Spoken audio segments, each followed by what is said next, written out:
Harta banda teu dibawa, duit dolar sawah lega, menang ngumpulkeun baheula, bari meakeun tanaga.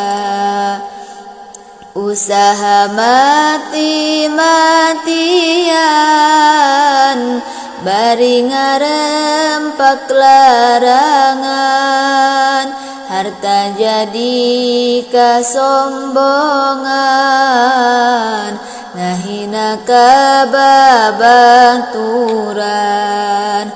Nepi ka poho salatna, karena sibuk usahana.